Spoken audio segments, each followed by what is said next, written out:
seakan-akan engkau mati esok pagi. Lengkap Islam itu. Kami sholat ada perintah, kami puasa ada perintah, kami begini ada perintah, kami begitu ada perintah. Nah kalau saudara Kristen ke gereja ada perintah nggak? Nyembah Yesus ada perintah nggak? Ibadah minggu ada perintahnya. Jadi serba dibuat-buat. Kenapa? Karena sejatinya utusan pencipta langit dan bumi turun ke bumi ditolak.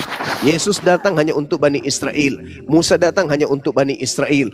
Ya Hadi, Ya Bashir, Ya Tabibi, Nabiyullah, khairul khalqi jami'an, lahu a'la manasibi wal marati, salatullahi subhanallah. Bismillahirrahmanirrahim. Assalamualaikum warahmatullahi wabarakatuh. Kaum muslimin yang dirahmati Allah, semoga Allah senantiasa curahkan segala rahmat, segala nikmat yang berkepanjangan dan tiada kambah ujung dari dunia hingga akhirat insyaallah. Dan Allah pun kumpulkan kita para kaum muslimin di bawah naungan Rasulullah, beserta para nabi, beserta para orang-orang yang Allah kasih, Allah sayangi, Allah cinta insyaallah, di bawah naungan Rasulullah, di mana tiada naungan selain daripada naungannya insyaallah. Amin amin Allahumma amin. Kaum muslimin, pada kesempatan pada sore ya, siang menjelang sore ini saya akan mengasih sebuah video di mana video ini mengisahkan tentang bagaimana Aki Zuma membuat terkapar kafir-kafir kaum muslimin. Nah, agar tak berlama-lama, demikian videonya. Ya anak Allah. Anaknya Allah, apakah itu Allah? Anak ya Allah, ya anak Allah. Kan pertanyaan saya simpel ya kan? Tadi Bang Nathan saya bilang, tapi Iya nggak kan usah simpel juga diperpanjang. aku. Simpel juga aku Anaknya jawab Allah, kan. apakah itu adalah Allah? Anaknya Allah, ya anak Allah. Anaknya manusia adalah manusia. Nah, pertanyaannya, anaknya Allah, apakah Allah? Ya anak Allah. Apakah dia Allah? Anak Allah. Mau apa lagi Tenet, Nita? silakan turun. Anda tidak lulus kualifikasinya. Simpson, Ya halo, ya, selamat siang. ini malam. Oh, sama saya siang, karena matahari baru terbit. Saya di Indonesia. Oh, saya di Burundi. Ya, Kristen Katolik, Protestan, atau Ortodok, atau Totoran? Saya Kristen Protestan. Suka kali kau memprotes-protes. Oke, saya pertanyaan simpel saja. Apakah anak Allah itu adalah Allah? Ya Allah. Berarti anak Kan- Allah adalah Dia Allah. dia kan Tritunggal. Saya nggak tanya Tri. Anak Allah berarti Allah ya? Ya kan dia Tritunggal. Allah itu sendiri. Saya tidak tanya Tri. Anak Allah berarti Allah ya? Allah. Ya, betul. Oke, lanjut Bang Nathan. Loh, Bunda Nora lanjut aku lanjut aja. Lanjut aja, enggak, aku udah Kita kan- selesai. Kita kan lagi nunggu Bang Juma. Allah Ya, itu Bang kan Juma. punya kuasa. Setahu saya yang mengaku anak Allah itu bukan Yesus saja. Bahkan orang Israel itu mengakui Kami mereka itu adalah anak-anak anak-anak Allah. Allah. Anak-anak Allah itu saya juga manusia. Oh, berarti kamu adalah Allah. Bukan. Oh, Cuman kami orang Kristen yang paham itu, Bu. boh. Oh, cuma orang Kristen. Istilah anak-anak Allah berasal dari mana?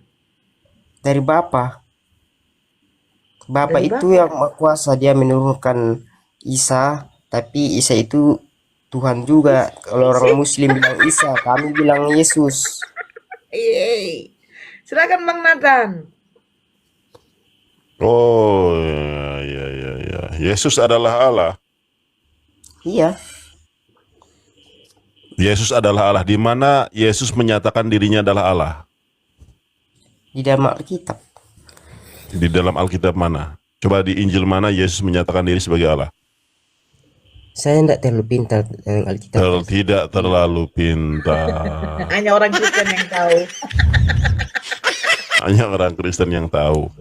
Hanya. Kalau Tuhan Yahudi, brother, Tuhan Yahudi itu mengaku sebagai Allah, mengaku sebagai ilah, Keluaran 20 ayat kedua.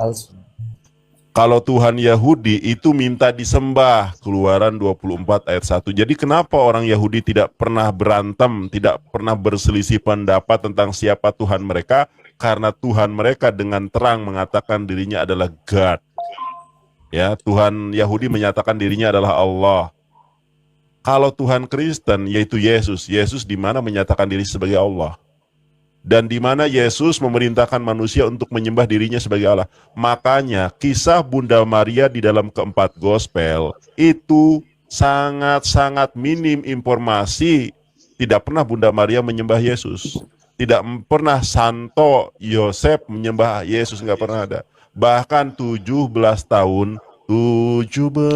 tahun kisah Yesus menghilang hanya dari 1 sampai 12 tahun. Setelah itu hilang, Kok jadi nyanyi kita? tiba-tiba muncul usia 30 tahun dibaptis di Sungai Yordan. Kenapa dihilangkan 17 tahun? Karena Yesus kawin di usia 18 tahun, namanya Lahupah.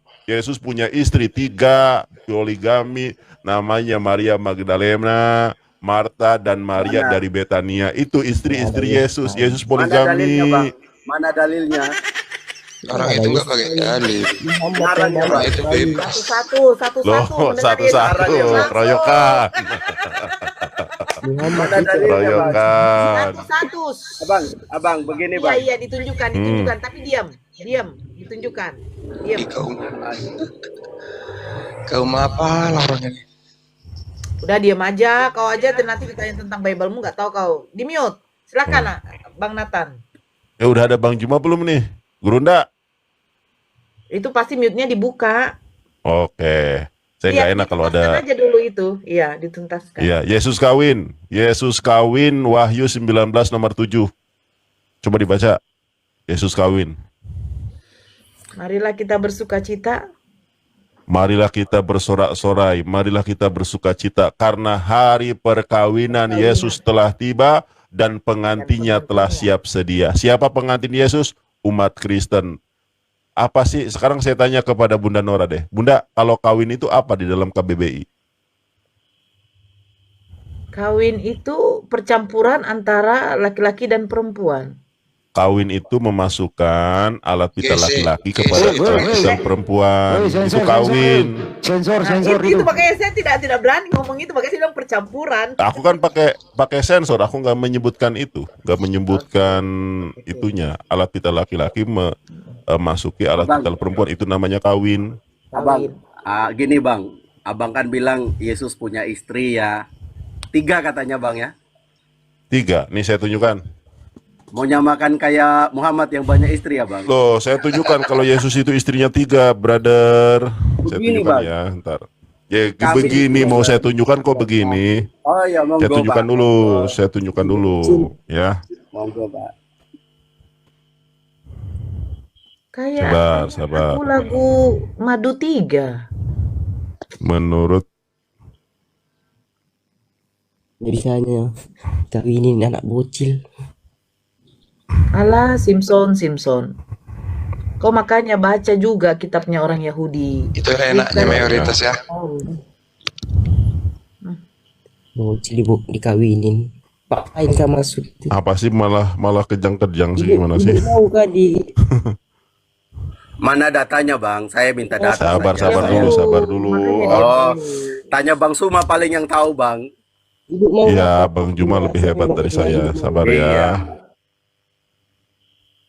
Namanya kita, maaf ya Bang, kita cuma belajar. Sebentar dulu, Petrus, kalau mau dicarikan diam dulu. Saya moderator sini. Saya berhak dan berkuasa di sini. Kau tidak bisa berbuat apa-apa di sini. Awas digeruduk. Kau tenang aja kau. Tuhan kamu aja Wah, digeruduk langsung sama tentara diblokir ya. Romawi aja. Nggak kau tolong. Malah kabur muridnya. Kasihan.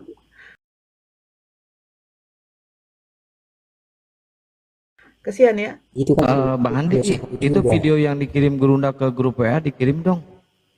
Gak ada di saya kok kehapus. Ah, ini mau geruduk kayaknya ini. Bang Andi, Kok diamlah dulu Tanggang. Kok Bang si Andi. Tanggang kok panggang aja lah dulu lapet. Oke, kau bilang. Lukas 7 ayat ini, sebentar ya. Orang pakai data, Mana nih? kalau kalian Oh. pakai congor. Tenang aja dulu. Data mayoritas. Apa sih kok Tanggang? Kau buktinya mayoritas di sana LG Tungkik aja dihalalkan. Cemana ya ajaran Nah, kalian? ini data nih ya. Mana cara Om De. kamera? Udahlah, nanti kau lindungi aja burit kau tuh. Ya, Rasul Orson Haide dari Gereja Yesus Kristus dari orang-orang suci zaman akhir mengajarkan bahwa Yesus apa Bun? Yesus apa? Menikah dan memiliki anak-anak. Ia Ia percaya juga- bahwa Yesus memiliki 3 istri, Maria Siapa? Magdalena, Marta, dan Maria dari Betania. Selain itu, Ceder, Oh, istrinya iya. 3. Poligami, abang. saudara, Itu sungguh bukan sangat soal berat. kitab. Itu pengajaran. Aduh, Yesus poligami menurut Rasul orang suci Anda dari tidak gereja, menemukan bukan dari di masjid. Alkitab. Yesus Ada istrinya omong kosong, 3, Bang. Maria Magdalena, Marta, dan Ada Maria omong dari kosong, Betania. Bang. Itu Dia data. ada di dalam Wah, Alkitab yang ada keroyokan, tunjukkan kepada tegang. Bagaimana Anda bilang kata itu menurut Alkitab? Oh, Gimana, ini Bang? satu-satu dong. Ini yang mana yang ngomong nih, Bunda Saya Nora? yang bicara, Bang. Petrus yang Waduh, bicara. Petrus. Begini, Bang. Yang Abang sampaikan itu ajaran bidah, Bang. Emang Bukan- kamu bukan Protestan atau ajaran Katolik? Bible itu, Bang. Mana Itu Bunda bukan Nora nih? ajaran Bible. Nggak ada di Bible itu, Bang. Jadi data yang Anda sampaikan ini omong kosong, Abang. Emang Protestan ada di dalam Bible? Emang Protestan bukan bidat? Protestan itu bidat. Protestan itu bidat di anatema oleh Katolik. Ingat, Protestan itu baru ada tahun abad ke-15 oleh Martin Luther. Abang ngerti nggak kata Protestan diambil dari Udah kata jangan ke mana? Protestan dulu ya. Kalau kita berbicara Protestan tentang itu bidat, diambil dari kata Protestan juga Protestan, bidat. Bang. Protestan di Bahasa anatema. Protestan itu artinya back to the Bible, Bang. Ada nggak Itu, Protestan Abang. dalam Bible? Nggak ada. Ya, Sama Protestan Yesus itu poligami tidak. juga ada di dalam Protestan sejarah dunia itu ini. Artinya bahwa Nih, dari kata ya Protestan. jangan kok lari bahas Protestan. Yesus poligami kok jadi bahas Protestan, gimana sih? Ayat mana? Protestan itu, Bang, di anatema oleh Katolik. Tahu nggak anatema? Jangan-jangan nggak ngerti anatema. Nggak tahu dia. Dia nggak ngerti anatema ternyata. Ada nggak Protestan dalam Bible? Nggak ada. Ada nggak Katolik dalam Bible? Nggak ada. Jadi kalau kau mengatakan sesuatu yang tidak ada di dalam Bible adalah kesalahan, maka Katolik dan Protestan juga adalah sebuah kesalahan karena tidak tertulis dalam Bible-mu. Kalau Yesus poligami tidak ada tertulis dalam Bible tapi tertulis dalam sejarah, kenapa kau malah? Sejarah yang mana? Loh, Sejarah tadi sudah saya Islam. baca. Omong kosong. Loh, kok omong kosong? Sekarang Anda buka Lukas 7 ayat 38. Coba. Lukas 7 ayat 38. Itu aja dia tuh, jeda. Jeda semuanya Nah, itu lagi lagi. mencari dia. Jeda. Bang Handi, asli nggak nih Bang Handi? Bang Handi, assalamualaikum. Akang kirim foto apa, Akang? Ntar dulu, gue baru nyampe. Waalaikumsalam. Nanya dulu. Ya. Ya, kita di sini narasumbernya Bang Handi, Gurunda Bang Handi, Juma ya bentar. teman-teman ya, Bang Handi, sama Bunda Nora. video-video yang dikirim Gerunda ke grup WA Kalau mau dikirim ya. debat, Bang, kalau mau debat namanya Nanti ditampilkan Bang Bunda Suma Nora lah. itu. Kayak Abang kayaknya masih belum lah ini. Belum masuk apa ini. sih? Videonya nggak ada, itu foto. Ya nanti videonya dikirim. Bang Handi kirim ya, Bang Handi. Jangan kirim ke nomor yang Salam buat ini. Bang Jangan kirim ke Suma. nomor. Sebentar dulu, Petrus. Jangan kirim ke nomor yang ini ya, Kang. Aku pakai live. Bagaimana aku menunjukkan? Makanya tadi aku rungkat jatuh karena menengok foto tuh. Kirim ke ini, ke nomor yang ini.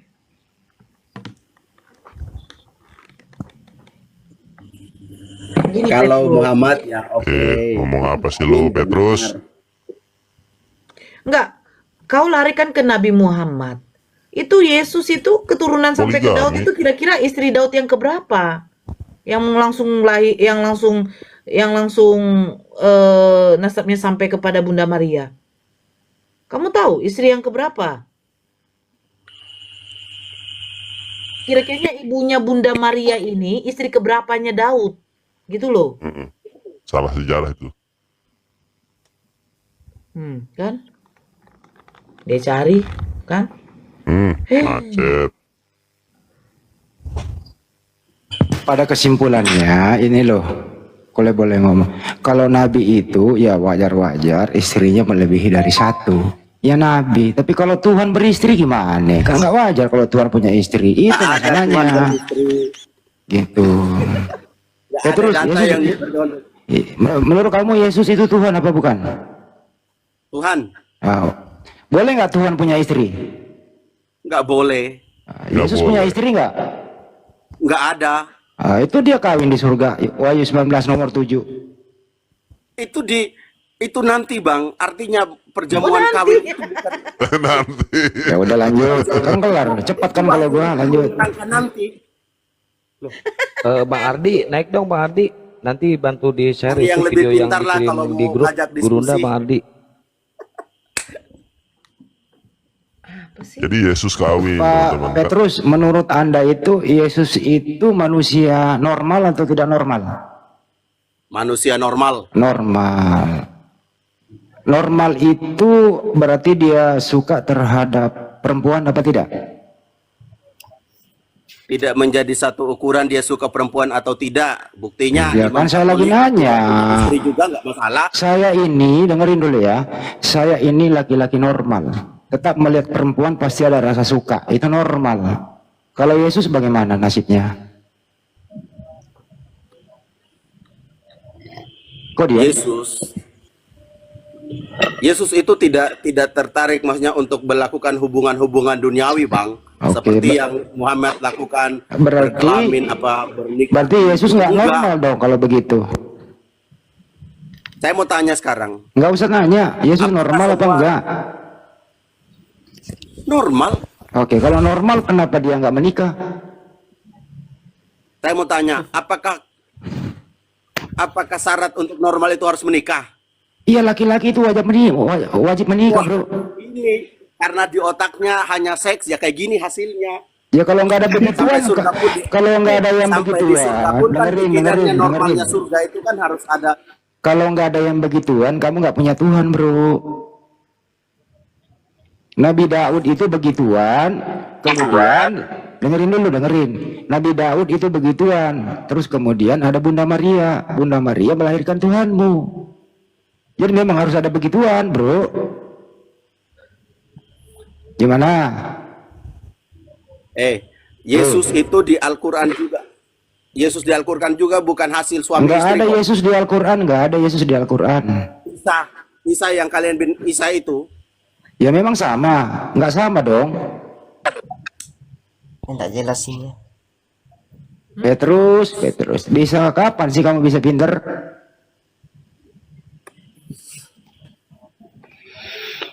Gimana terus? Lanjut lagi yang lain, aku baru nyampe nih. Tak dulu, gua ngaso dulu bentar.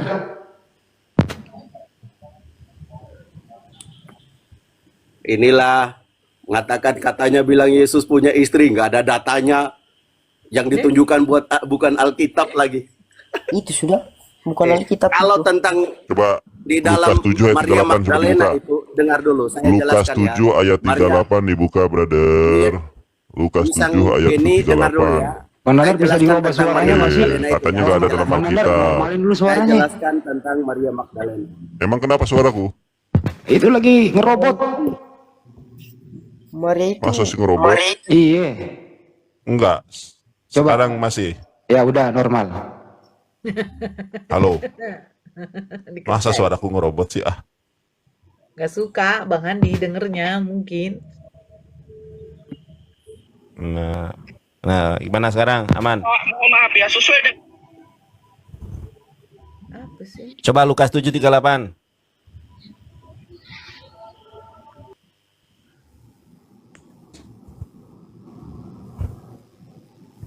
Malah apa? Mereka, aduh.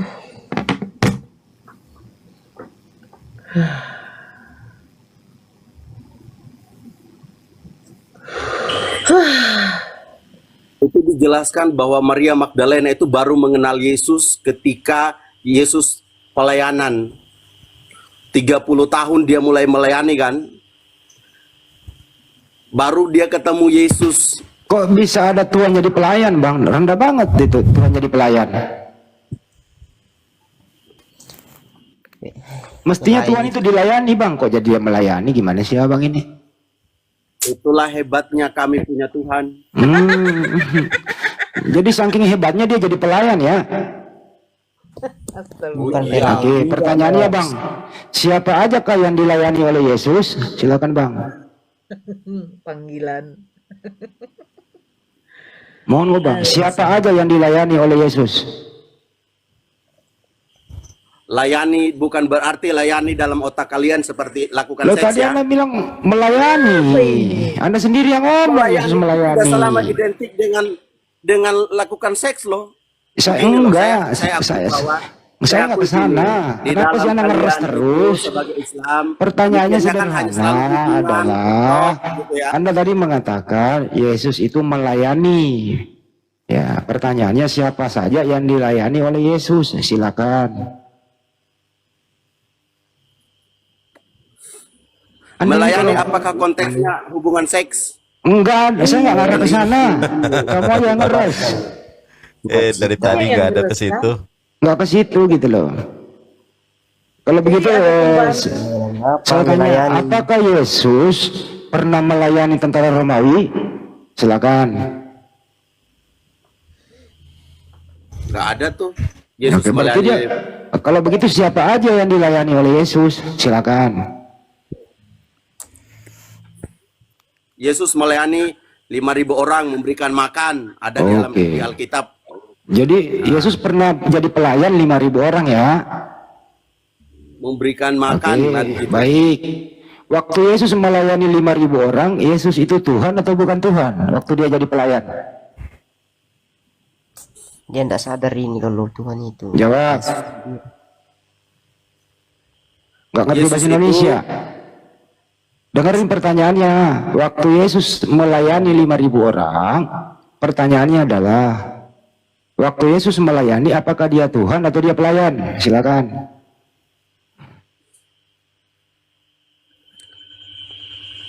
Dia adalah Macet lah. Lanjut Bang Nanar, macet dia ke Tuhan kok jadi pelayan. Gimana Tuhan yang sih? melayani kok. Petrus, gini aja terus. Kamu tahu nggak kalau Yesus itu melakukan somernegia? Kamu tahu nggak somerniga? Saya nggak tahu Bang. Nggak tahu. Teman-teman, kenapa Yesus itu dihilangkan kisahnya sampai 17 tahun dari 12 sampai 30 tahun? Kamu tahu nggak, Petrus, kenapa kisah Yesus dihilangkan oleh bapak-bapak gereja dari usia 12 sampai 30 tahun? Bahkan keempat gospel, baik gospel sinoptik, non-sinoptik, menghilangkan kisah Yesus dari 12 sampai 30 tahun. Kenapa? Kamu tahu nggak alasannya apa? Alasannya adalah kalau semua itu memang ada dalam sejarah gereja ya. Sejarah gereja juga kita tahu bahwa Yesus bersama dengan orang tuanya. Di dalam hukum Yahudi Bang, hukum Yahudi, seseorang itu dinyatakan dewasa pada umur 30 tahun. Oke, hukum Yahudi. Jadi berarti Yesus melakukan hukum Yahudi. Yesus berarti melakukan hukum Yahudi, betul? Jangan dulu lari ke situ Ya Bang. kok jangan dulu. Tadi katanya Yesus melakukan hukum Yahudi. Kenapa Yesus? Selamat malam. Sabar, Opan. Ini gua lagi ngomong sama si Petrus. Teman-teman, kenapa Yesus dihilangkan sampai usia 30 tahun? Orang Kristen, bahkan Esra Soru mengatakan Yesus sekolah, Yesus belajar mikra, Yesus belajar misna, midras, ya kan? Kenapa? Karena di usia 18 tahun, seorang Yahudi itu wajib kawin. Kalau nggak kawin, dia nggak dipanggil rabi. Salah satu hukum terkait dengan hukum Yahudi, ini saya tunjukkan datanya. Di dalam hukum Yahudi itu ada namanya, coba tanya si Billy Yahudi ya, bener nggak dalam hukum Yahudi itu, dalam hukum Torah ada namanya somernegia. menahan diri dari menyentuh lawan jenis. Nih, ya, tidak menyentuh anggota lawan jenis, kedengarannya sangat ekstrim, benarkah? Somer negiah adalah istilah Ibrani yang merujuk pada orang-orang yang menjalankan hukum Yahudi yang melarang semua kontak fisik antara anggota lawan jenis kecuali orang yang Anda nikahi. Tuh, nggak boleh. Coba Anda buka Lukas 7 ayat 38. Lukas 7 ayat Maria 38. Magdalena, sabar. Dalam Lukas 7 ayat 38, Maria Magdalena bukan hanya menyentuh tetapi menciumi Yesus Kristus. Muah, itu diciumi. Kenapa? Orang-orang Yahudi berdiam diri terhadap perlakuan Yesus karena Maria Magdalena adalah istri daripada Yesus Kristus. Bukan hanya Maria Magdalena, ada Marta, ada Maria dari Betania, 3 istri Yesus. Ada data dan dalilnya. Makanya saya tanya kepada Anda. Itu, dengar Bang, mencium itu bukan cium mulut ya, tapi mencium kaki Yesus. Oke, sekarang tunjukkan kepada saya di dalam hukum Torah mana, di dalam hukum Yahudi mana seorang perempuan dewasa dibolehkan menyentuh anggota badan seorang laki-laki, di mana? Kalau larangannya di dalam Torah ada namanya somer negiah. Begini Bang, Maria Magdalena itu baru ketemu Yesus dalam pelayanan Yesus umur 30 tahun ke atas. Baru ketemu. Loh, emang itu datanya di dalam Alkitab. Data yang kamu sampaikan itu juga kan gak benar Bang, gak ada dalam Alkitab. Nih gua punya Injil Maria Magdalena nih ya. Bahkan Petrus sendiri, saya tunjukkan ya. Di dalam Injil mana nih? Saya tunjukkan. Saya pengennya ketemu orang Islam yang bicara data, tapi ini kusirnya nggak karu-karuan nih. Loh, kok nggak karuan? Anda yang nggak karuan? Aduh. Gimana sih Bang? Menyampaikan informasi malah di luar Alkitab.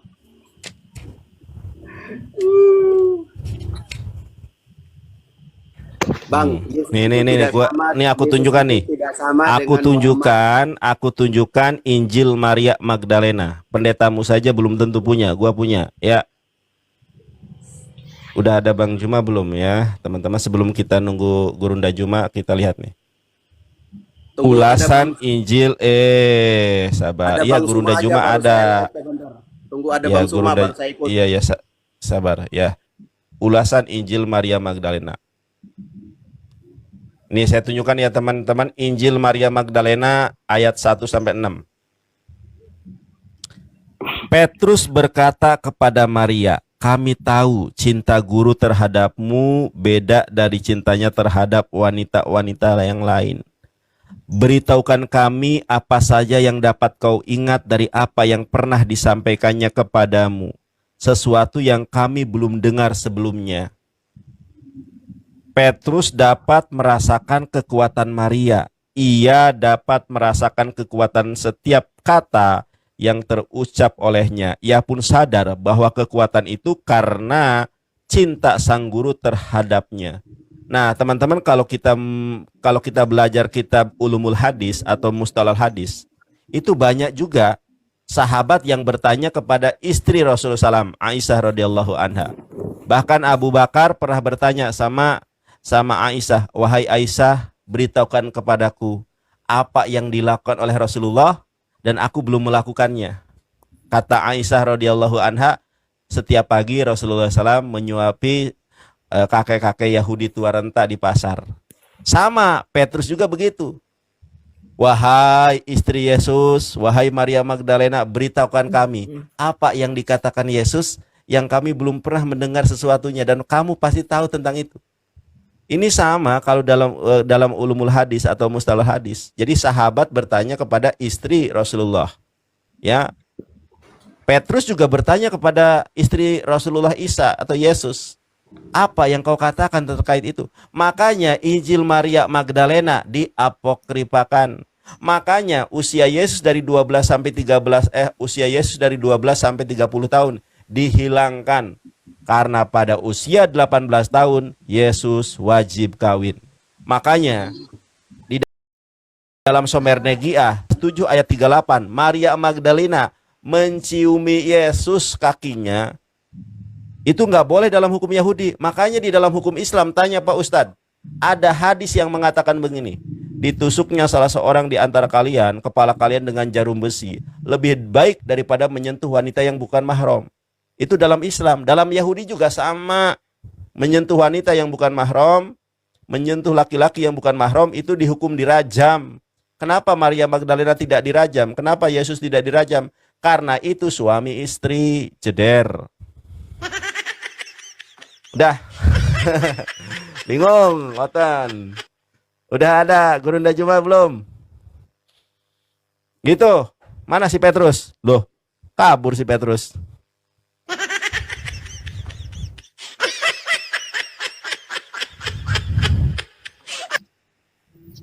Tangkian, monitor. Ya, siap monitor. Ini ada Roma sama Opan sama Napi. Napi Muslim apa Kristen? Napi. Ya, Muslim apa Kristen, Bro? Kristen Protestan. Oh, baik. Ini Roma juga Kristen. Ini 1 2 3 4 nih Kristennya nih. Satu lagi naik Kristen. Yang mana Gurunda Juma nih? Assalamualaikum. Waalaikum, ya ahli bangsa neraka dan setanah air.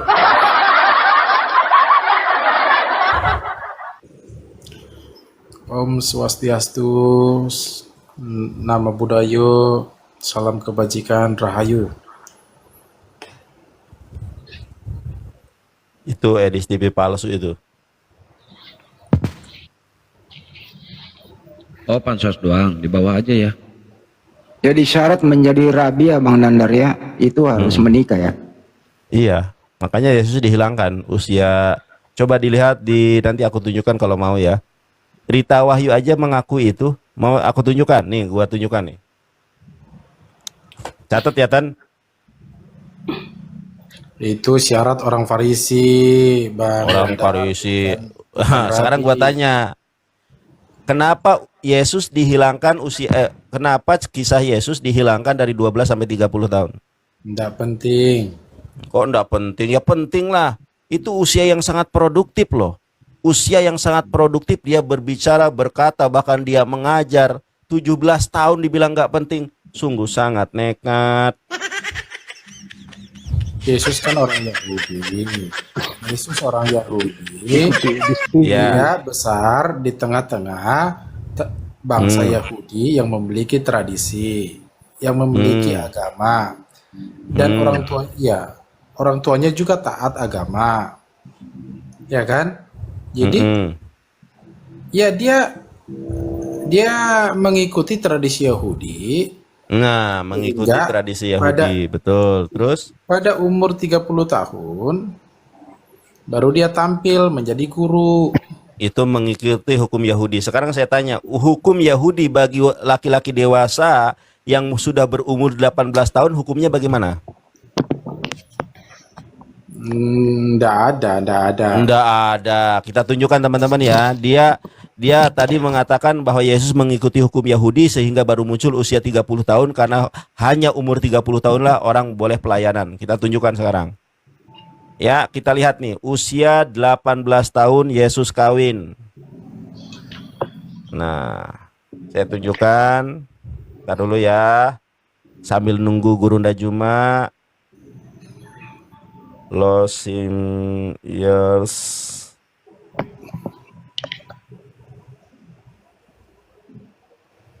Nih, aku tunjukkan.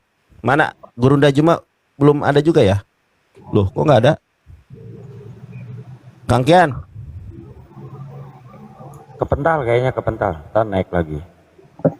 Siap ya. Nih teman-teman ya. Aku cuma nge-backup ini ya. Maksudnya kita sebelum nunggu Gurunda Juma ya. Nih. Ini dari Sarapan Pagi Biblika, salah satu website Kristen. The Lost Years of Jesus, di mana Yesus berada ketika berusia 12 sampai 30 tahun. Ya, ini Rita Wahyu teman-teman ya. Oke, saya tunjukkan datanya sebar. Ntar dulu ya, pegel saya.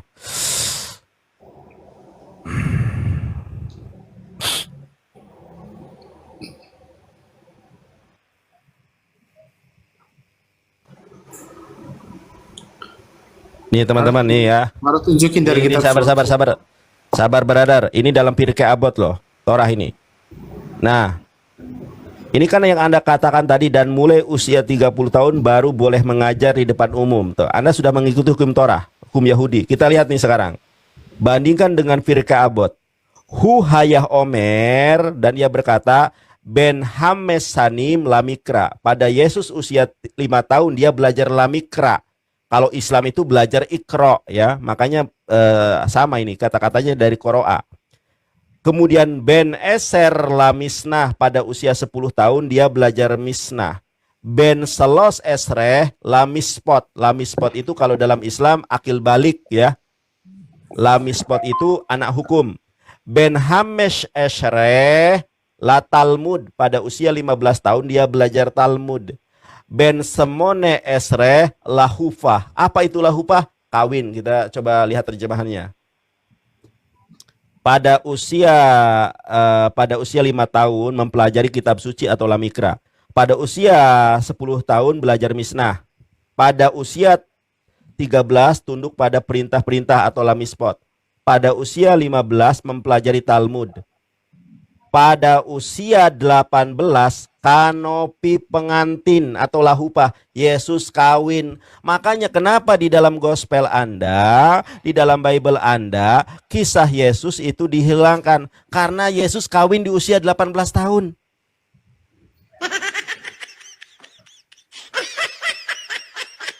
Kawin sama siapa? Poligami. Maria Magdalena, Marta, dan Maria dari Betania. Ceder. Halo Bang.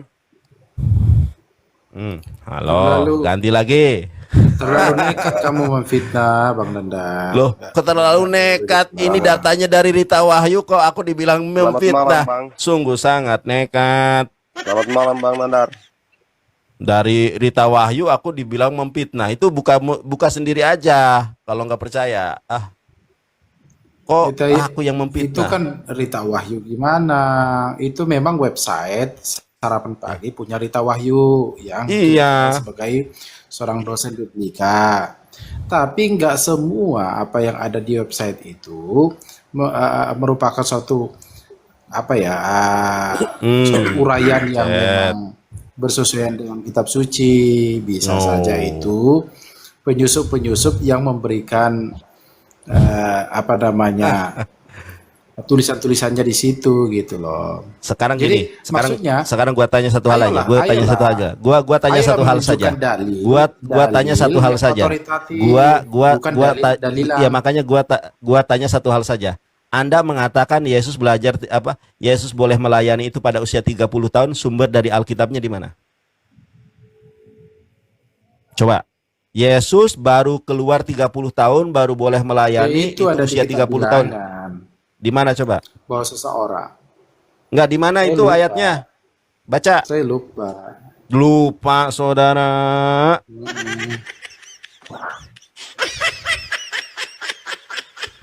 Itu kan satu hukum Musa.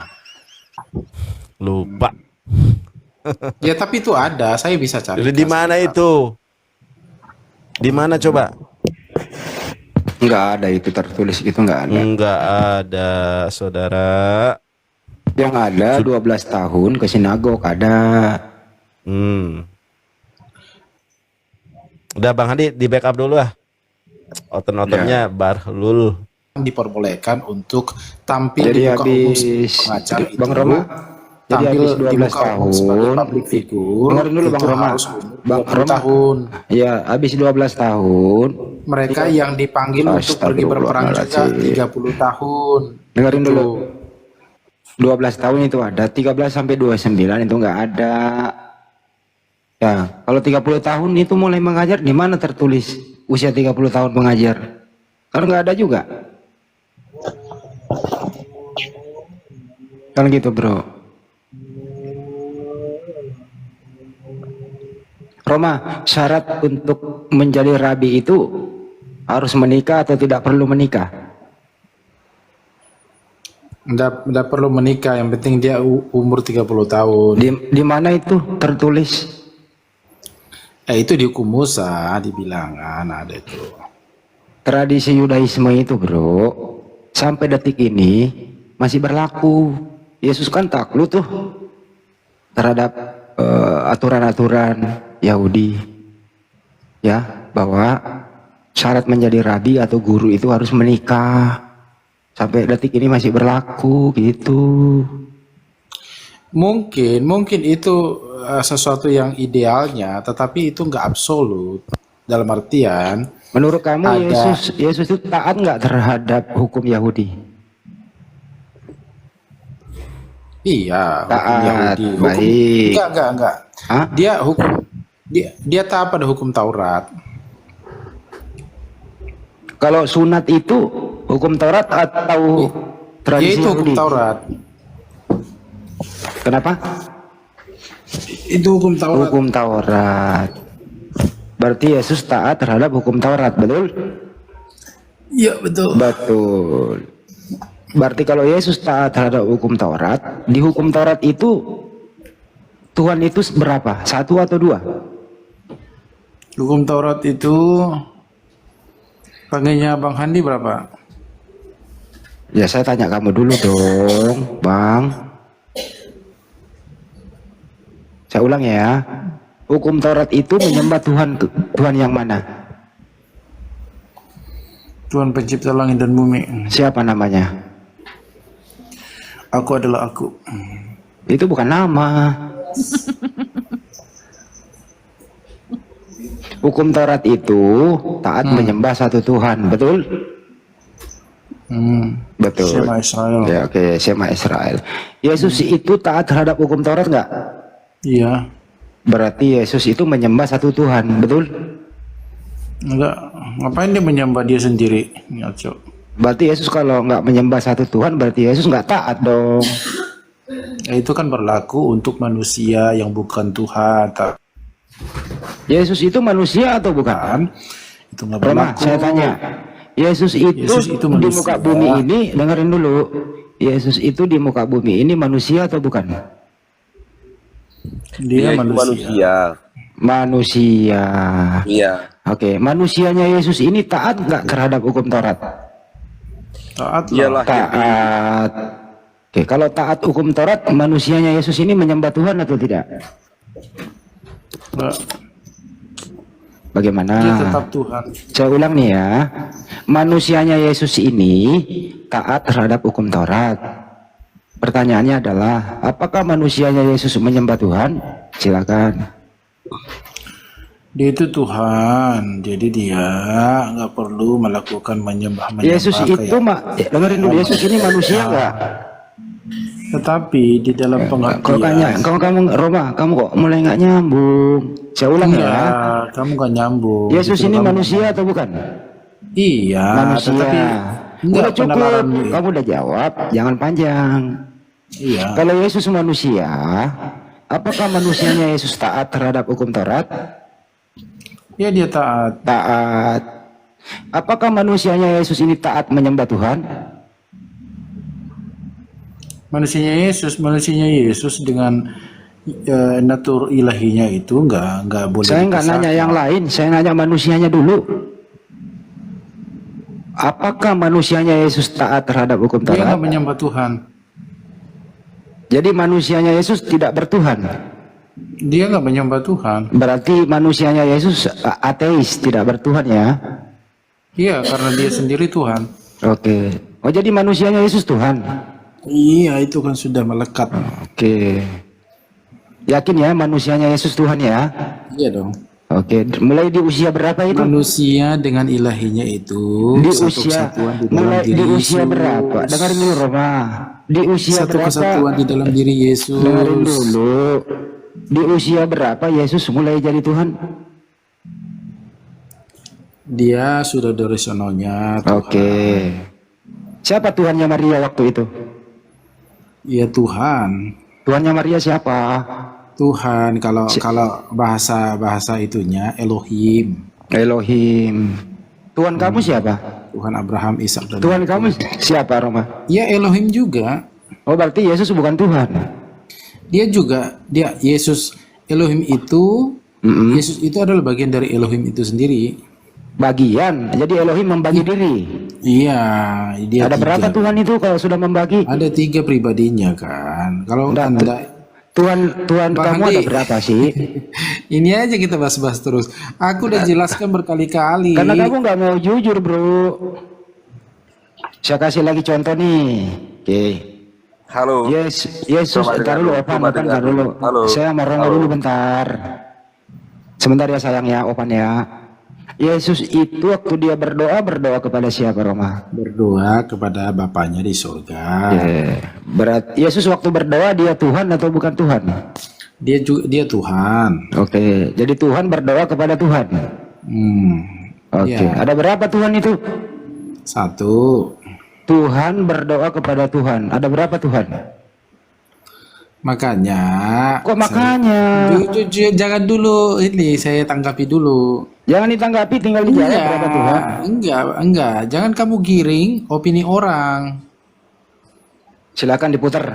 Ya, jadi berdoa, apa arti berdoa? Kenapa Yesus seringkali diterangkan dalam Injil dia pergi berdoa. Pagi-pagi benar Yesus berdoa. Banyuma sudah on ya Banyuma? Silakan.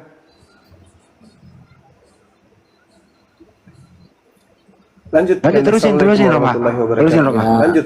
Pagi-pagi benar dia berdoa gitu kan. Banyak mungkin dulu Nah, apa pengertian Anda tentang berdoa? Kalau menurut pengertian kami orang Kristen, berdoa itu adalah arti sederhananya adalah bercakap-cakap dengan Tuhan. Bercakap-cakap, apapun itu yang kamu sampaikan ke Tuhan, apakah permohonan, apakah keluhan, apakah sesuatu unek-unek Anda, itu bagian dari doa. Kalau Anda sedang menyampaikannya kepada Tuhan. Nah, demikian juga Yesus ketika dia bercakap-cakap dengan Bapaknya, itu juga disebut sebagai berdoa. Jadi, berdoa yang dijelaskan dalam kitab Injil, berdoa, Yesus yang berdoa di kitab Injil itu menjelaskan bagaimana Yesus selalu menyediakan waktu untuk bercakap-cakap. Udah cukup gantian, kamu udah 3 kali mengulang. Gantian ya, Banyuma silakan. Iya, Bang Andi, suaraku bagus nggak? Agak mendem dikit sih, bisa dideketin dikit. Mendem ya? Iya. Masih, tapi nggak apa-apa lah, nanti juga baik sendiri. Kalau gini masih mendem. Kenapa berubah ya? Setelannya ya? Suaranya kecil. Bentar Bang. Kecil. Coba. Jackson Banyuma.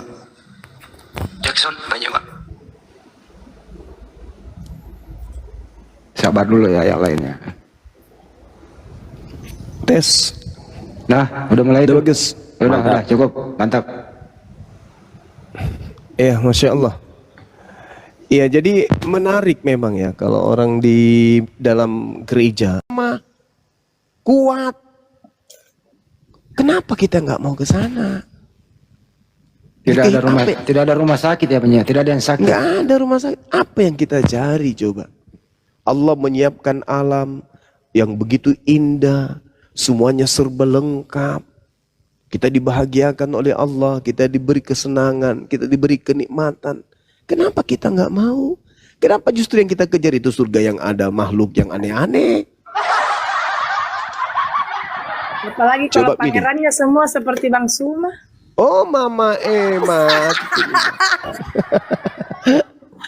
Allahu Akbar, Masya Allah. Aduh. Jadi itulah proses yang paling benar Islam Kristen ini adalah mari kita mundur selangkah untuk maju beberapa langkah ke depan. Apa itu? Mari kita menjadi Kristen dengan proses berpikir.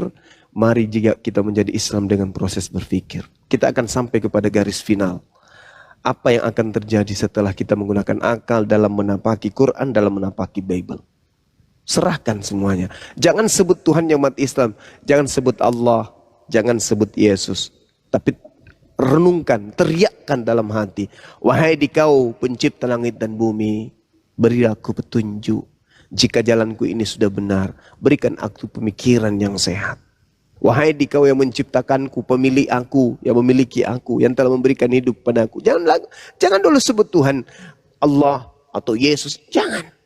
Karena Tuhan yang menciptakan kita, yang menciptakan Islam, yang menciptakan Kristen, itu adalah Tuhan yang maha mendengar, Tuhan yang maha melihat.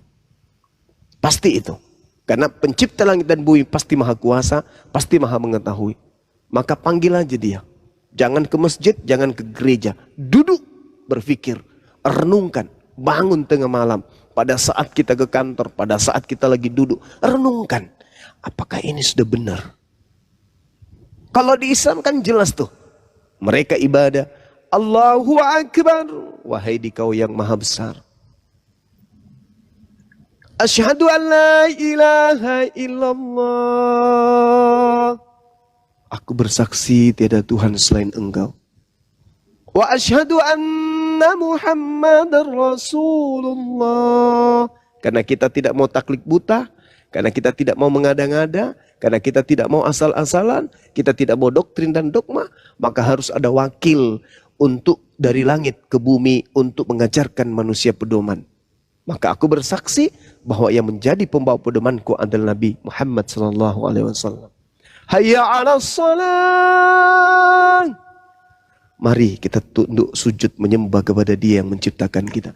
Hayya 'alal falah. Menuju kepada kemenangan. Itu. Nah, kita Islam, kami Islam tidak merujuk kepada satu objek. Tidak ada foto, tidak ada gambar, tidak ada patung, tidak ada wujud. Semata-mata kalbu, pikiran, hati. Tembus kepada sang pemilik maha mengetahui. Lihat wahai Tuhanku, aku datang kepadamu menyatakan Engkau adalah Tuhan semesta alam. Kami tidak kemudian membayangkan ya Allahu Akbar, yang kami bayangkan matanya satu, hidungnya satu, ada perutnya, ada kakinya. Kami enggak membayangkan itu. Kenapa? Karena kami yakin bahwa pencipta langit dan bumi itu maha melihat. Pencipta langit dan bumi itu maha mengetahui. Maka cukuplah kami niatkan, lalu kami ucapkan, lalu kami praktekkan dengan perbuatan. Tapi kalau di luar, seperti Kristen, maaf nih, dia ke gereja, di situ ada patungnya, di rumahnya ada patungnya. Enggak semua Bang Suma. Iya, enggak semua, tapi ya ayo, hampir seluruhnya menggunakan data itu. Kalaupun mereka tidak mengatakan ada patung, ada foto, tapi kan manusia, wujudnya manusia, anak orang, sama aja pun. Sedangkan pencipta langit dan bumi mustahil punya keterbatasan. Makanya Al-Quran mengatakan Anallahu sami'un alim. Sesungguhnya pencipta langit dan bumi itu maha mendengar, lagi maha mengetahui. Karena dia mengetahui, ngapain dia turun ke bumi? Karena dia maha mendengar, ngapain dia turun ke bumi? Cukup dia mengetahui, cukup dia mendengar. Bahkan dalam Al-Quran, sanurihim. Al-Quran menjelaskan bahwa Allah menjadikan dirinya diketahui oleh hamba ciptaannya dengan menitipkan apa yang dititipkan oleh Tuhan pencipta langit dan bumi kepada kita manusia untuk kita tahu tentang dirinya. Akal dan juga hati, ruh. Itu. Sekarang kalau kita lihat nih, kita lihat tangan, coba kita lihat tangan kita. Oh, ini daging. Ini daging nih, ini daging, ini tulang, ini kuku. Apalagi ini urat, ini bulu-bulu, ini lengan nih. Kita tahu. Tapi adakah yang tahu tentang roh? Nggak ada. Padahal kita ini adalah roh itu sendiri. Roh itu sendiri. Tapi kita tidak tahu. Itulah yang dititipkan oleh Allah. Wahai manusia. Kalau ingin engkau mengenali aku, maka kenallah dirimu. Nah, ini kita salahnya kita cari Tuhan itu. Mana Tuhan itu ya? Yang mana ya? Nggak bisa. Tuhan sudah menyatakan dirinya dalam diri kita. Apa itu roh? Manusia. Roh, kau kenali itu. Itulah serpihan cahaya dariku. Akalmu, itulah serpihan cahaya dariku. Bukan kau yang membuat akal itu. Aku yang membuatnya. Itulah bukti bahwa aku ada. Maka engkau akan sampai kepadaku jika engkau menggunakan dua alat ini untuk mencariku. Apa itu? Rohmu dan juga akalmu. Pakai dua serpihan cahaya itu. Maka engkau akan sampai. Makanya itu tadi, saudari, kalau saudara ke gereja misalnya nih ya, Tuhan Yesus, dimuliakanlah namamu. Yesus dengar kagak? Enggak. Tapi kalau kami, Allahu Akbar, Allahu Akbar. Duhai engkau yang maha mendengar, yang maha besar. Dengar. Karena dia memang Kan maha kalau besar. teman-teman Muslim juga salawatan itu kan Bang Suma kan dia juga menyebut-nyebut Nabi Muhammad. Ya. Muhammadku kan kayak gitu, kayak memuji juga. Salawat itu memuji Nabiullah. Bayangkan. Kalau tidak ada Nabi Muhammad, kita seperti anak yatim piatu di atas muka bumi ini. Seperti seekor kera. Tak ada petunjuk. Nabi Muhammad datang memberi petunjuk. Maka kita bersyukur. Tuhan datang melalui nabinya mengajarkan cara kita untuk menghadap kepada dirinya. Bayangkan tuh, manusia adalah makhluk yang diberi kecerdasan, intelijensi yang mantap. Diberi kemampuan untuk memilih baik dan buruk. Dan manusia itu memiliki kehendak bebas, free will. Kemudian manusia itu diuji. Sakit, lapar, masalah keluarga, masalah ekonomi, masalah masyarakat, di pekerjaan, diuji kita. Lalu setelah kita diuji, kita diberi pilihan. Kamu mau menjadi jahat atau kau menjadi buruk? Atau kau menjadi baik? Kalau menjadi baik, pakai tingkat intelijensimu. Mau menjadi jahat, pakai tingkat intelijensimu. Nah sekarang itu pilihan. Manusia, coba bayangkan. Lihat itu pesawat, beribu ton beratnya, baja. Tapi manusia saking hebatnya mampu melayangkan kemudian besi baja yang begitu berat antara negara satu dengan negara lain. Begitu hebatnya manusia itu. Jadi manusia ini adalah makhluk super yang bisa melakukan apapun sesuai dengan kemampuan logika akal yang dia punya. Akan tetapi celakanya kalau mereka tidak mendapatkan petunjuk. Sama nih, ada seorang profesor ketika dia SD tekun belajar. Kerjanya cuma menghitung matematika, kimia, fisika. Habis waktu. SMP begitu lagi. SMA begitu lagi. S1 begitu lagi. S2 begitu lagi. S3 begitu lagi. S4 supervisor dia kemudian tak bisa lagi dia berjalan. Tinggal otaknya yang berpikir. Ketika orang datang bertanya, dia hanya bisa memberikan teori. Tidak bisa lagi berpikir. Ilmu bermanfaat. Tapi ketika dia mati, kemana dia pergi? Kenapa? Karena tidak ada berhubungan dengan Tuhan. Kenapa nggak ada yang bawa petunjuk? Tapi ketika Nabi Muhammad itu datang, memberikan petunjuk kepada kita. Ini yang harus kita lakukan hubungan kita kepada Allah. Hablum minallah. Ini yang harus kita lakukan terhadap alam semesta. Hablum minannas. Jelas itu. Maka berbahagialah kita umat Islam ini. Kenapa berbahagia? Karena ketika kita mengejar dunia, perintahnya ada. Kejarlah duniamu seakan-akan engkau hidup terus-menerus. Untuk apa? Untuk membantu yang lain, untuk bersedekah, untuk menafkahi dan seterusnya. Tapi ingat, kejarlah akhiratmu seakan-akan engkau mati esok pagi. Lengkap Islam itu. Kami sholat ada perintah, kami puasa ada perintah, kami begini ada perintah, kami begitu ada perintah. Nah kalau saudara Kristen, ke gereja ada perintah nggak? Nyembah Yesus ada perintah nggak? Ibadah minggu ada perintahnya. Jadi serba dibuat-buat. Kenapa? Karena sejatinya utusan pencipta langit dan bumi turun ke bumi ditolak. Yesus datang hanya untuk Bani Israel. Musa datang hanya untuk Bani Israel. Daud hanya untuk Bani Israel. Yesus hanya untuk Bani Israel. Sementara kalian, kita ini bukan Bani Israel. Maka siapa penolong kita? Datanglah kemudian Nabiullah baginda Rasulullah Muhammad SAW yang diutus untuk seluruh umat manusia, litubayyina linnas rahmatan lil alamin. Beliau diutus untuk itu.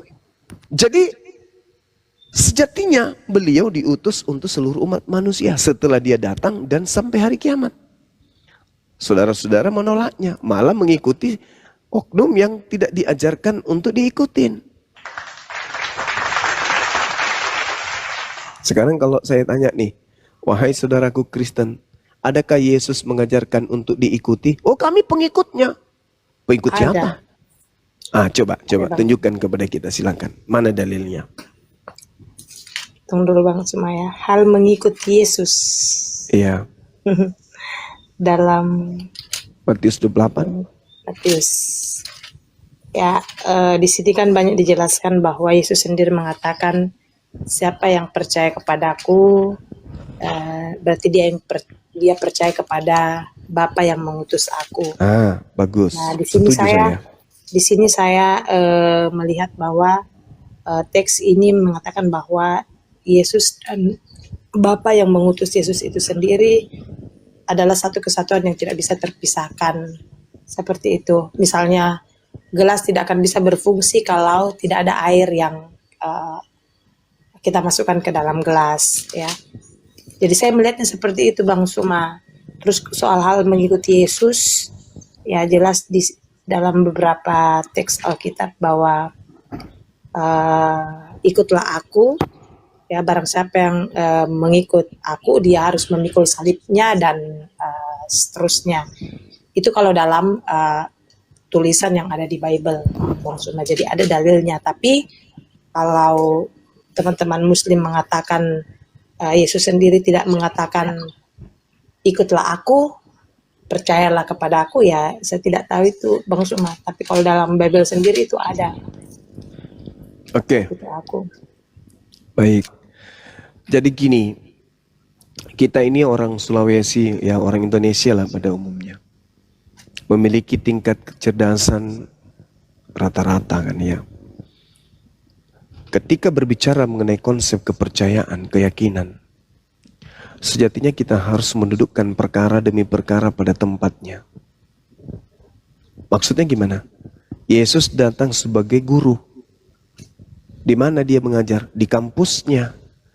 Dia dosen bagi mahasiswa yang ada di kampusnya. Dia bukan dosen bagi mahasiswa yang ada di kampus lain. Apalagi menjadi murid orang-orang yang menjadi guru dari orang-orang yang datang 2000 tahun setelah dia pergi. Yesus mengatakan, aku diutus hanya kepada domba yang sesat dari Bani Israel. Sekarang apakah kita Bani Israel? Bukan. Loh, ucapan siapa yang mengatakan kalau dia diutus hanya untuk Bani Israel? Ucapan Yesus. Tertulis di mana? Matius 15:24. Aku diutus hanya kepada domba yang sesat dari umat Israel. Katanya tadi barang siapa yang percaya. Ucapan Yesus ketika dia berbicara, ucapannya itu hanya untuk Bani Israel. Orang yang nyamar-nyamar jadi pengikut akan percaya diri. SKSD. SKSD apa itu? Sok dekat, sok akrab. Padahal Yesusnya hanya berkata kepada Bani Israel.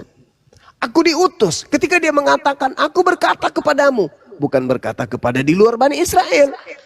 Aku akan pergi ke rumah Bapak karena di rumah Bapak banyak tempat untuk menyediakan untukmu. Untukmu, kamu.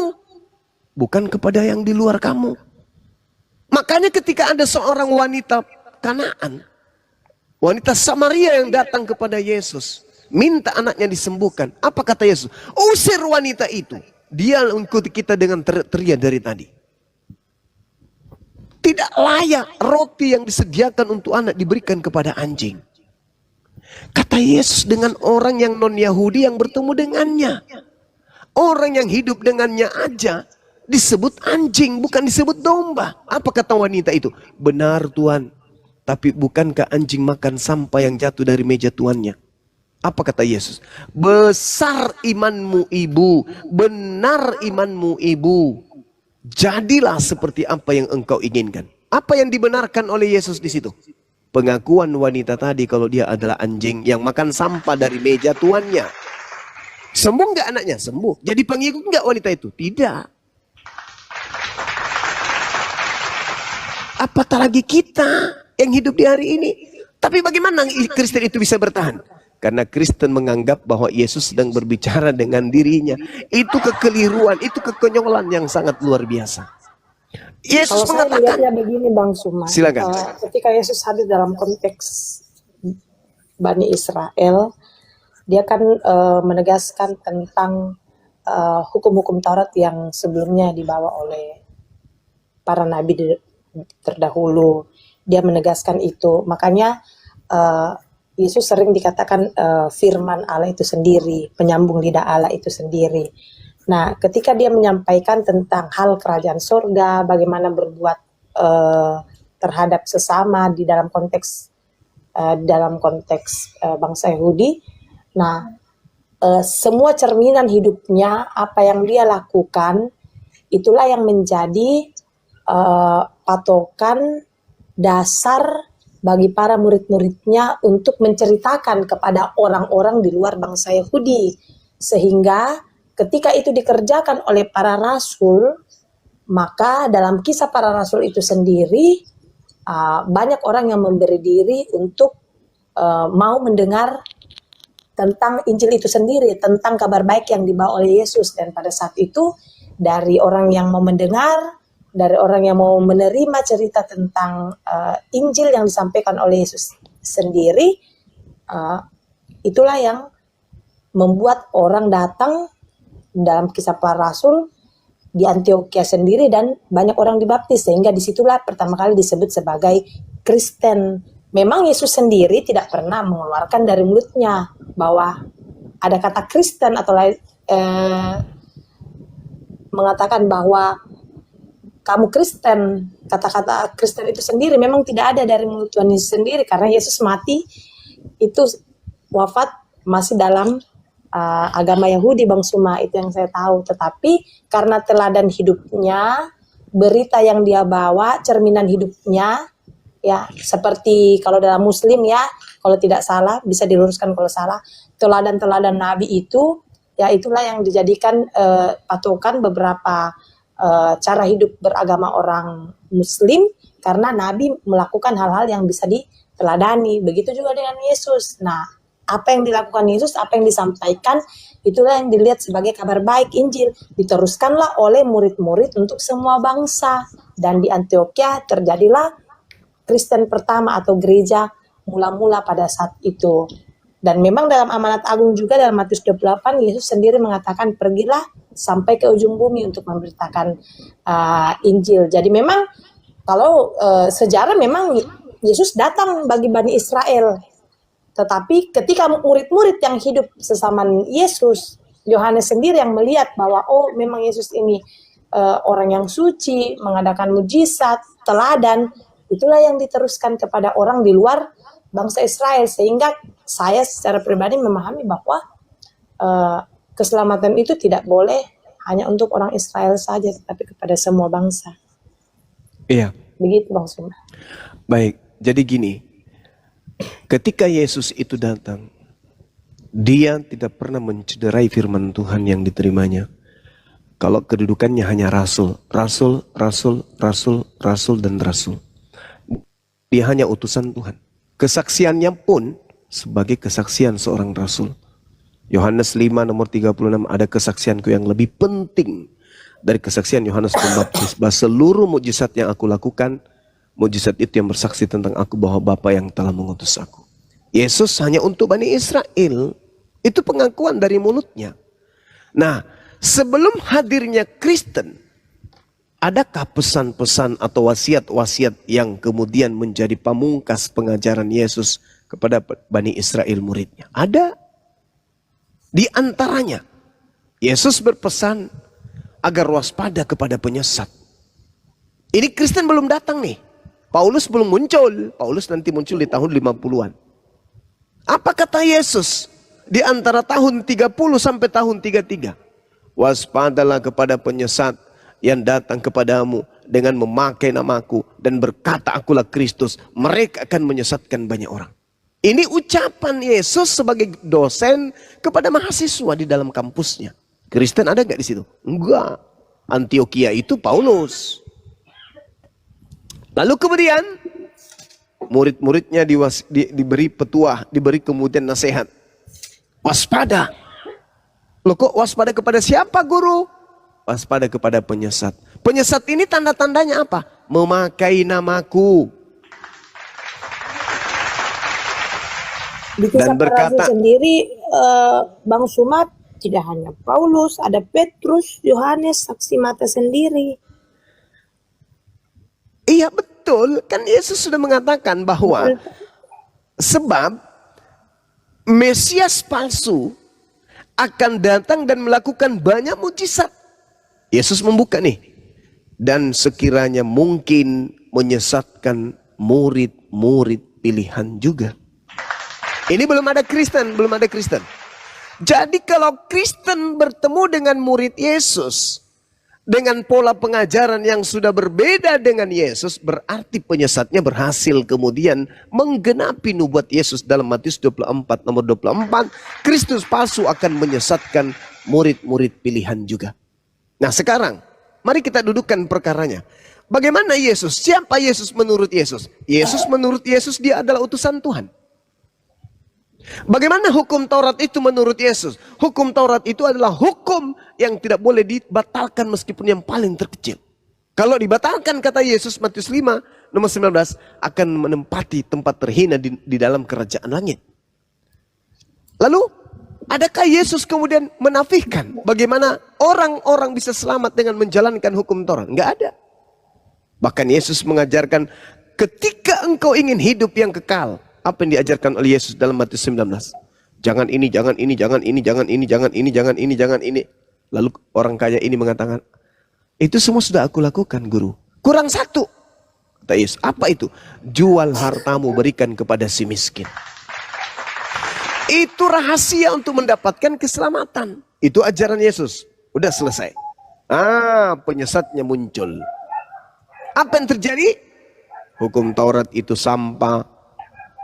Hukum Taurat itu tinja, hukum Taurat itu bukan kebenaran. Kalau kau mengharapkan kebenaran dari hukum Taurat, maka Yesus Kristus kamu akan lepas dari kasih karunia Yesus.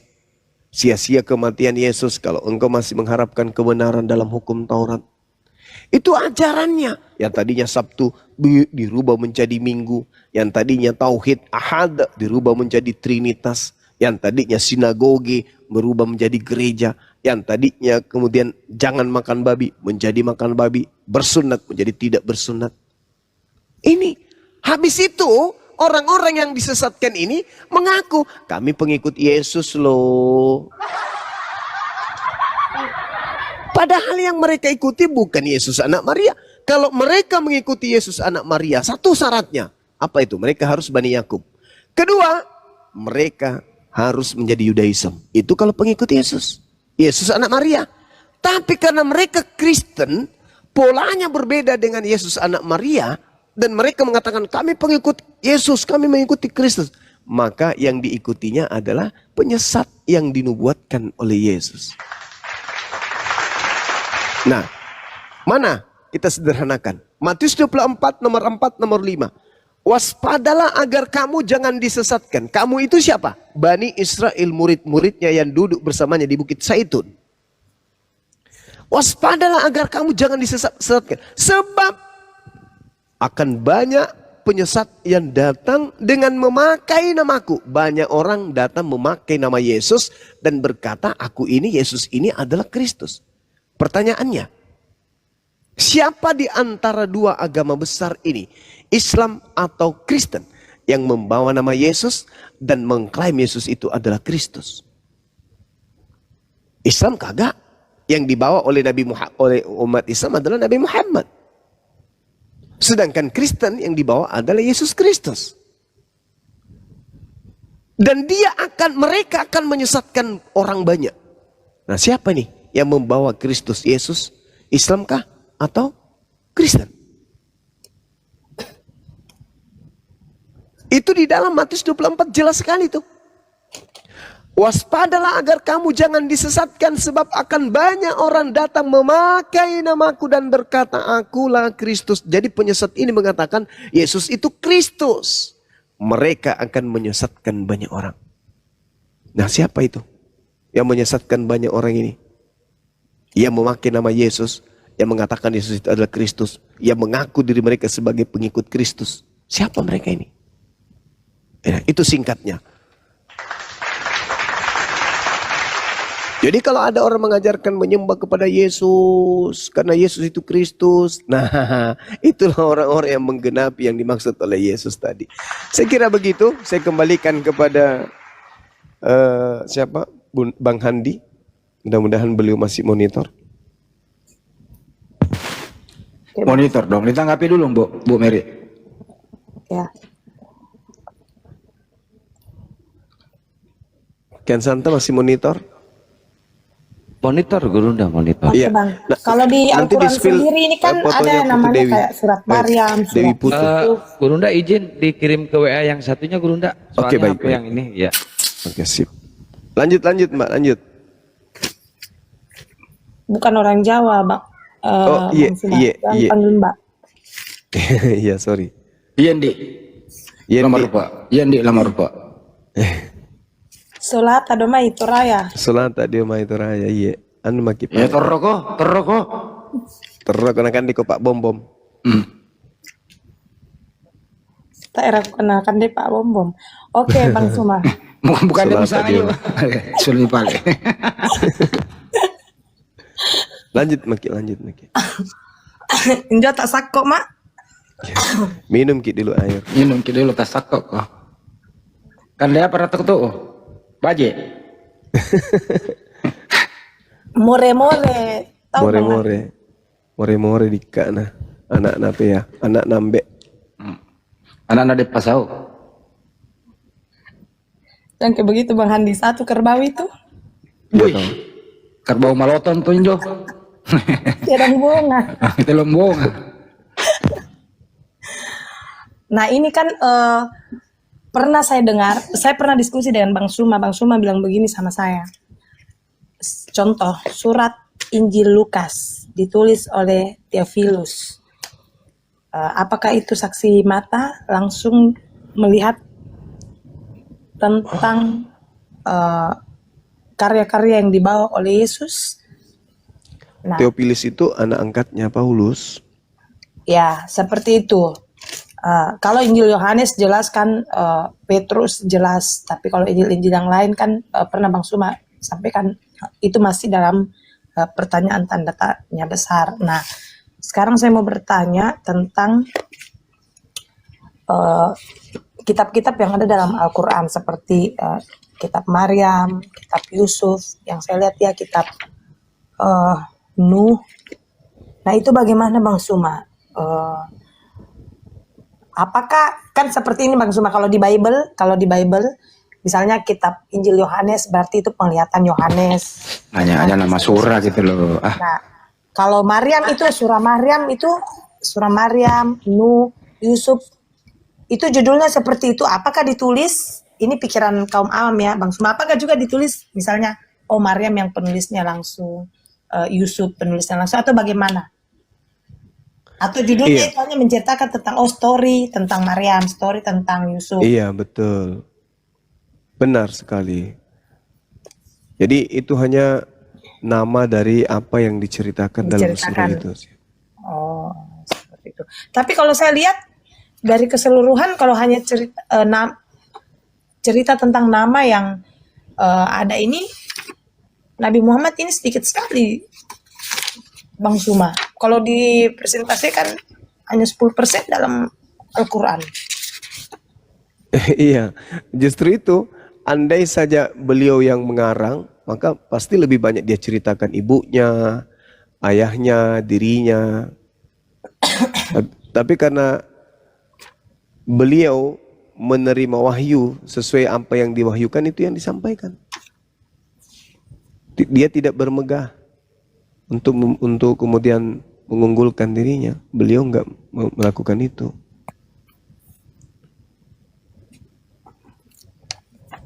Tetapi apakah benar ketika dia menyampaikan kepada kaum Quraisy, keluarganya sendiri yang banyak menentang pemberitaannya karena dianggap bahwa Nabi Muhammad ini ngawur, tidak ada saksi mata yang melihat perjumpaannya di dalam goa itu, pertapaannya di dalam goa itu, malaikat Jibril yang datang kepadanya. Dalam teologi Muslim, luruskan kalau salah Bang Suma, tidak ada saksi mata yang melihat dan dia bisa menyampaikan seluruh yang ditulis dalam Al-Quran itu, sehingga asumsi teman-teman Kristen ya dari beberapa ayat juga yang didapatkan bahwa ini seakan-akan kitab sebelumnya yang dicuri, dan ini asumsi ya, beberapa teman-teman Kristen semua terjadi pencurian kitab dari tulisan-tulisan sebelumnya, sehingga itu kenapa banyak terjadi kemiripan.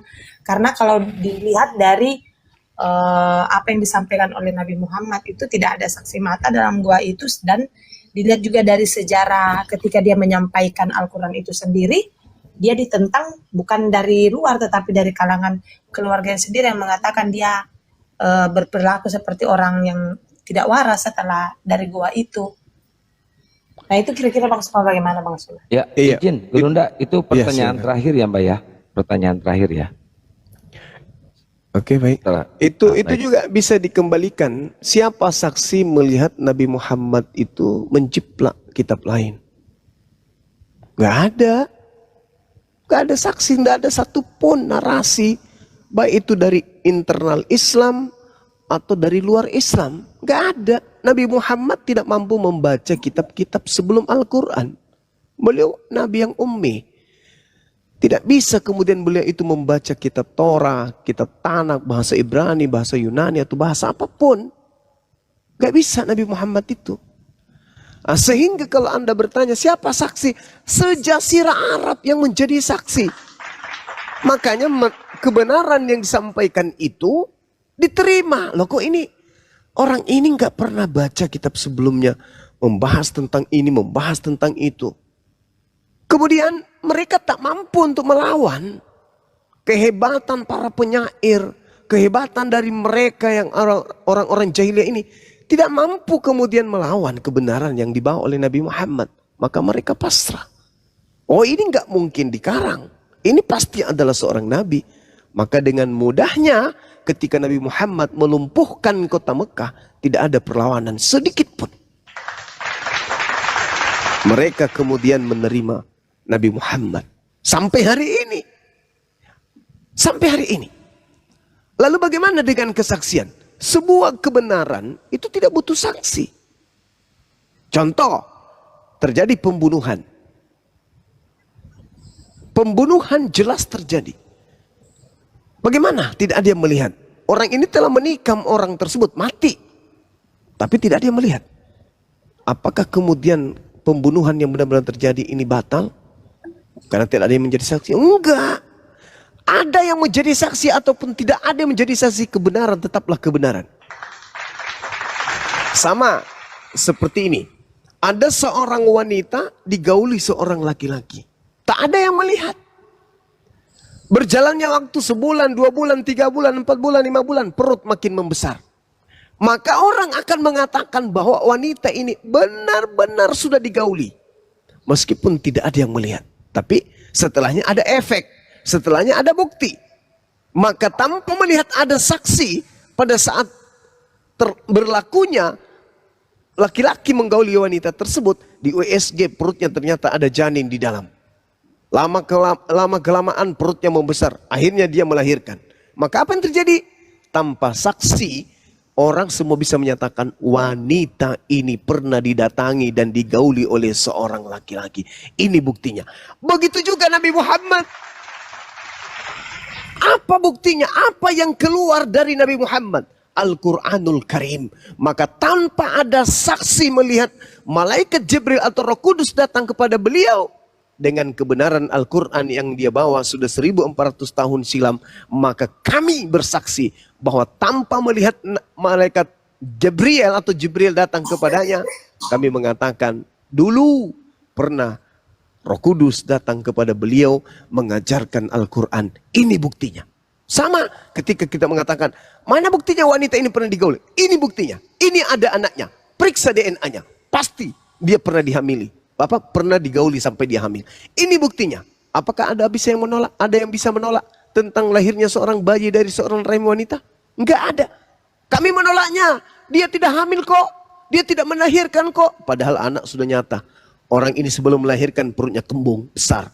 Tapi karena mereka tidak melihat dia digauli, tetap aja mengatakan, oh enggak. Kami enggak melihatnya dia hamil kok. Kami enggak percaya kalau dia hamil. Sudah melahirkan, oh kami enggak percaya kalau dia melahirkan. Apa yang dilahirkan itu adalah manusia rohani. Ngotot pada kebodohan. Kenapa? Karena mereka ingin ada saksi. Padahal sudah nyata di depan mereka seorang bayi keluar dari seorang rahim. Nyata di hadapan mereka Al-Quran mengurai ilmu pengetahuan. Tapi mengatakan, mana saksinya? Mana? Al-Quran sudah di depan mata. Mana saksinya? Enggak, saya tidak percaya. Saya tidak percaya wanita ini hamil. Saya tidak percaya wanita yang melahirkan. Anaknya udah besar, enggak saya percaya juga. Itulah yang disebut kufur, kafir. Menutup diri terhadap kebenaran. Seorang profesor yang sekolah belajar di zaman digital, zaman modern hari ini, lengkap dengan komputer, lengkap dengan alat canggih, lengkap dengan mikroskop sekalipun untuk melakukan penelitian, akan terjadi masa di mana catatan ilmiahnya itu akan tertinggal oleh zaman. Apa yang ditemukan oleh profesor ini ada masa di mana akan tertinggal dengan temuan-temuan yang baru oleh profesor-profesor yang baru, dengan tenaga-tenaga yang baru, dengan alat-alat yang lebih canggih, yang lebih modern, yang lebih baru. Bagaimana dengan Nabi Muhammad? SD kagak, SMP kagak, SMA kagak, apalagi profesor. Dan bukan 100 tahun yang lalu, 200 tahun yang lalu, 300, 1400 tahun yang lalu. Tapi apa yang ditorehkan oleh Al-Quran tidak bisa diganti oleh hukum manapun. Tidak bisa diganti oleh ilmu manapun. Tidak bisa diganti oleh pengetahuan apapun. Tidak bisa dirubah oleh zaman secanggih apapun. Apakah ini karangan? Tidak. Itu dari Sang yang Maha Mengetahui. Kenapa enggak cacat? Karena itu wahyu yang Maha Mengetahui. Kenapa tidak salah? Kenapa tidak berubah? Kenapa tidak diganti? Kenapa enggak ketinggalan zaman? Karena yang Maha Mengetahui punya perkataan. Bukan Nabi Muhammad. Nabiku hanya penyampai tok. Beliau bukannya mengarangnya. Ini wahyu Allah yang aku sampaikan. Kalau ada salah silakan Anda nilai. Kalau ada sesuatu yang kurang silakan Anda nilai. Sudah 1400 tahun silam. Apa yang aku ucapkan adalah apa yang diperintahkan untuk aku katakan. Al-Quran surah An-Najm ayat 2, 3, 4, 5 dan seterusnya. Jadi kita tidak butuh saksi, ada saksi nggak perlu. Kemudian penulisan Ya, Al-Quran itu sendiri dari zaman Nabi, ya, Nabi Muhammad hidup, ya, sampai dikumpulkannya dalam satu kesatuan seperti ini sekarang yang dibaca oleh saudara-saudara Muslim. Al-Quran itu membutuhkan waktu berapa lama? Nabi Muhammad, sahabat-sahabatnya. Nabi Muhammad Sallallahu Alaihi Wasallam itu menerima Al-Quran bukan setahun, 2 tahun, enggak. Dan tidak ada proses kemudian, oh ini diganti, ini dirubah, ini begini, enggak. Itu enggak ada. Nabi Muhammad menerima wahyu, lalu disampaikan kepada murid-muridnya. Setelah disampaikan Al-Quran itu kepada murid-muridnya, murid-muridnya menghafalkan. Murid-muridnya kemudian menghiasi hidup mereka dengan Al-Quran. Menghiasi dengan lisan mereka dengan Al-Quran. Dan itu terjadi kurang lebih 22 tahun lamanya. Makanya dalam Al-Quran itu ada yang disebut ijazah. Apa ijazah itu? Legalitas, pengabsahan. Dan Nabi Muhammad mengatakan, husu Al-Quran min arba'ah, min Abdillah bin Mas'ud, wa Salim, wa Mu'az, dan juga dikatakan Ubay bin Ka'af. Terima Al-Quran itu dari keempat sahabatku, Abdullah, Salim, Mu'az bin Jabal, dan Ubay bin Ka'af. Berarti Nabi Muhammad memberikan legitimasi. Nah, makanya ada yang disebut ijazah ardan wasima'an. Apa itu? Ya, metode penyampaian Al-Quran. Misalnya nih, saya seorang guru Al-Quran yang menerima kemudian Al-Quran dari guru saya. Saya sampaikan kepada murid saya. Secara praktik, seorang guru saya membacakan Al-Quran. Dan muridku mendengarkan Al-Quran itu dengan seksama. Setelah saya sebagai guru menyelesaikan bacaan saya, murid membaca ulang yang apa yang kubacakan tadi. Ketika murid saya ini mendengarkan, menghafalkan, dia harus baca. Misalnya, Iqra bismi rabbikal ladzi khalaq, khalaqal insana min 'alaq, Iqra wa rabbukal akram, alladzi 'allama bil qalami 'allamal insana ma lam ya'lam. Iqra. Nah, saya suruh murid saya baca, ulang. Maka dia ulang. Iqra bismi rabbikal ladzi khalaqa khalaqal insana min 'alaq. Iqra wa rabbukal akram alladzi 'allama bil qalami 'allamal insana ma lam ya'lam.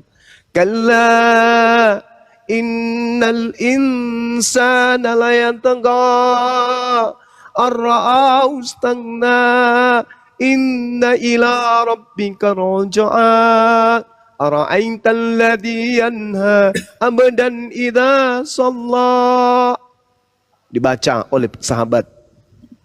Nabi Muhammad kemudian memberikan ijazah, memberikan kemudian legitimasi. Antum sudah bisa mengajarkan bacaan ini kepada orang yang ada di sekelilingmu. Nah, sahabatnya diberikan ijazah, diberikan kemudian legitimasi, diberikan validasi bahwa kamu sudah pantas untuk mengajarkan Al-Quran. Itu terjadi 22 tahun lebih namanya. Itu Quran tuh, jelas itu. Maka disebutlah ijazah dan wasimaat. Jadi ada proses talaki. Nabi Muhammad membacakan, bertemu langsung dengan muridnya, muridnya menerima bacaan itu, muridnya menghafalkan bacaan itu, setelah dihafalkan, diuji oleh Nabi Muhammad. Begitu sudah lulus, maka beliau bisa mengajarkan qiraatul Quran kepada yang lain. Begitu selanjutnya, begitu seterusnya, sampai kepada hari ini kepada kami umat Islam. Jadi Al-Quran sedunia itu nggak bisa dirubah. Satu titik dirubah, sedunia akan bergemuruh. Nah, itu dia. Itulah bukti. Maka Al-Quran kalau ditanya siapa saksinya? Kami umat Islam yang menjadi saksi. Makanya kami berani mengatakan apa? Wa asyhadu anna Muhammadar Rasulullah. Kenapa kami bersaksi? Oh, beliau adalah Nabi. Ya sama. Kami bersaksi wanita ini pernah digauli. Mana buktinya? Ini anak keluar dari rahim wanita tersebut. Ini pernah. Jadi apa yang dikeluhkan? Aku pernah digauli sama bom-bom. Ini hasilnya. Aku gak percaya. Aku gak ada lihat kok di situ. Nah, sekarang pertanyaannya, apakah kita tidak percaya kalau kita ini adalah hasil buah dari upaya orang tua kita dalam beribadah melahirkan kita? Oh enggak. Pada saat ayahku tidur sama mamaku, aku nggak menjadi saksi, maka aku tidak percaya kalau aku ini adalah anaknya. Kampret, anak durhaka. Jadi kebenaran itu tidak mesti kita saksikan. Tapi kebenaran itu bisa kita tahu itu adalah sebuah kebenaran dengan proses berpikir. Itulah Islam.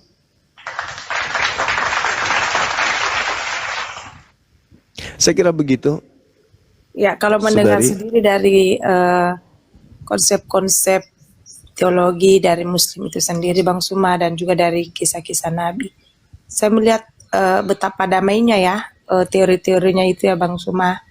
Tapi ya, kenapa saya baru-baru melihat videonya Bang Suma, di daerah Maros kalau tidak salah ya, cek-cek lokasi tempat ibadah teman-teman di sana.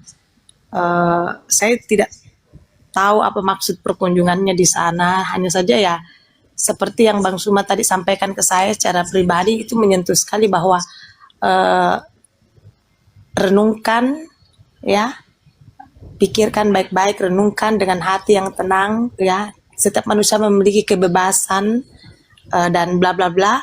Tetapi mengapa saya melihat ada begitu banyak aktivitas-aktivitas teman-teman apologet ya, yang kalau memang betul-betul menyuarakan seperti Nabi, sebagaimana yang saya dengar dari penjelasan Bang Suma, bagaimana Nabi membawa kebenaran itu, kedamaian dan lain sebagainya, kok kayak sangat berbeda dengan apa yang dilakukan beberapa teman-teman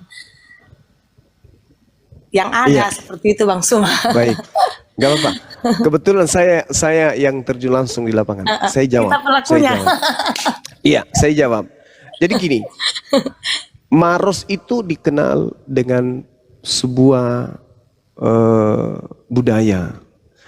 Maros, kota Maros ini dikenal sebagai kota orang Bugis. Mereka penduduknya adalah Muslim seluruhnya. Hampir seluruhnya adalah orang Bugis, dan kita tahu Bugis itu pasti identik dengan Islam. Nah, ada laporan masuk dari Pak Imam desa setempat yang kita datangi. Laporannya itu bahwa terindikasi di sini terjadi gerakan-gerakan kristenisasi. Itu terindikasi. Kami tanya, sebelum kami terjun, kami tanya, maksud Pak Imam itu apa? Dan di sini itu kalau hari Sabtu, hari Minggu mereka datang berbondong-bondong berkumpul di sini. Ya nggak apa-apa. Kalau berkumpul itu tempat ibadahnya mereka. Tapi masa jaraknya sekian ada gereja lagi, sekian ada gereja lagi. Padahal ini kan perkampungan Islam. Ini kan perkampungan Islam. Terus saya katakan, apa kekhawatiran masyarakat di sana? Kekhawatiran masyarakat di sana adalah mereka sering kumpulkan generasi anak-anak muda di sana untuk minum khamar. Mereka menjadikan anak-anak muda di sana kemudian berkumpul untuk minum minuman keras. Kemudian mereka di sana menjadikan pemuda-pemuda di situ sebagai pekerja-pekerja mereka. Dan kecenderungan mereka mengajak orang-orang lain datang untuk kebaktian di tempat tersebut. Ini pengalaman kami sebagai seorang muslim di mana-mana itu terjadi, dan kalau dibiarkan besok hari itu apa yang terjadi? Mereka dari satu rumah datang satu rumah lagi, akhirnya mereka membentuk satu komunitas di situ. Setelah terbentuk komunitas, apakah berhenti? Enggak. Mereka mencoba untuk menggait laki-laki, perempuan dari penduduk asli, dinikahin, dikawinin, dihamilin, beranak cucu. Akhirnya membelut menjadi perkampungan Kristen. Lama-lama, Maros kalau dibiarkan akan menjadi kampung Kristen. Karena itu sudah program, itu sudah terstruktur, terencana. Ada programnya memang. Bagaimana bisa masuk ke dalam, merangsuk ke dalam untuk mempengaruhi orang-orang agar menjadi pengikut. Ya itu bagus dalam perspektif agama Kristen. Tapi tidak bagus bagi kami yang Islam ini. Lalu bagaimana mempertahankan itu? Ya kami datang. Ini apa sudah ada izinnya? Apa sudah ada kemudian ini dan enggak apa-apa kita pertanyakan itu. Kenapa? Karena di tengah hutan belantara ada yayasan besar di dalam, ada asrama besar di dalam. Ini ada apa? Wajar itu dipertanyakan. Tidak masalah dipertanyakan selama kita tidak datang mengganggu. Kita hanya datang silaturahmi, mempertanyakan ini di sini kenapa di sini Pak? Kegiatan apa saja yang dilakukan, apa yang bisa kami bantu. Kalau di sebelah sana itu ada masjid, di situ ada tempat butuh air, ada air di sana, kami bisa tarikkan pipa dari sana. Kalau enggak kita sudah ada pipa. Oh iya Pak, nggak apa-apa. Kita hanya menghindari adanya gesekan. Justru karena itu kami datang, karena laporan masyarakat yang ada. Nah itu terjadi sama seperti negara-negara yang sudah dikuasai itu. Yang tadinya Islam, tapi karena Islamnya sibuk, tidak memperhatikan keadaan, tiba-tiba anak-anak menjadi pada murtad. Kawin-mawin menjadi berumah tangga, tiba-tiba sudah pindah agama dan seterusnya. Itu yang terjadi. Dan kami tidak menginginkan itu terjadi di situ. Tidak menginginkan terjadi hal-hal yang tidak diinginkan. Sama seperti wilayah Sopeng. Sama seperti wilayah Malino. Itu terjadi itu. Karena kenapa? Umat Islam lengah. Umat Islam tak peduli. Umat Islam itu sibuk dengan kegiatan-kegiatan yang lain. Tidak peduli. Tiba-tiba di sana muncul gereja yang tadinya cuma rumah-rumah kecil. Kemudian berbentuk gedung. Habis itu tertulis rumah kebaktian. Lama-lama berubah menjadi gereja besar dan seterusnya. Siapa yang disalahkan? Tidak bisa disalahkan lagi. Nah, sebelum hal itu terjadi, adanya pemurtadan secara masif dan seterusnya, kan tidak apa-apa toh kita silaturahmi. Kami datang baik-baik di sana. Kami kenalan, Bapak udah berapa tahun di sini. Berapa warga di sini yang Kristen. Gerejanya besar sekali. Dan pas saya datang waktu itu, yang datang itu deretan mobil-mobil mewah semuanya yang masuk ke hutan itu. Masuk ke dalam hutan benar-benar hutan. Begitu sampai di dalam, ada gereja besar, berdekatan semua gerejanya. Padahal rumah pemukiman ya mungkin cuma 1, 2, 3, 4, 5, 6, paling banyak 20. Itu pun kalau ada.